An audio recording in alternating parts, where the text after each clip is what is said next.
All right, it's 8:35 here on the Morning News, and tech users around the world are experiencing several glitches this morning. Yeah, with more on what services are down, something we don't like to hear, we're joined by our online producer, Yuliya. Yuliya, so what's going on right now?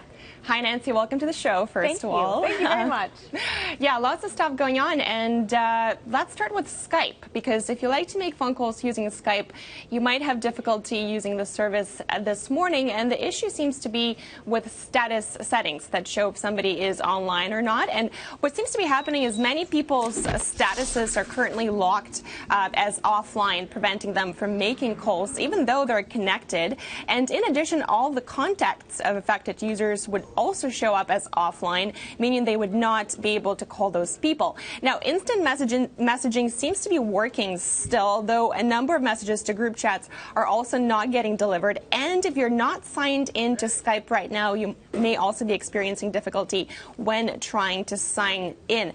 Now, Skype says they're well aware of this problem. They're working on a fix. That was their update from about 6 hours ago. We haven't heard from them ever since. But most affected users are in the UK, Australia, and Japan, but I have seen some tweets in Canada from people complaining about their service being down, so a heads up on that. And another major security breach that we're following this morning involves Apple. The company is cleaning up its Apple Store to remove what could be hundreds of malicious iPhone and iPad apps. And what looks like happened here is a malicious program was embedded in hundreds of legitimate apps and was prompting users to enter their passwords and then try to steal them. So Apple says they've tracked it down. They're trying to remove all the apps that have been affected, but they have not said anything about what steps, if any, you as an iPhone or iPad user can make to figure out if your device has been affected.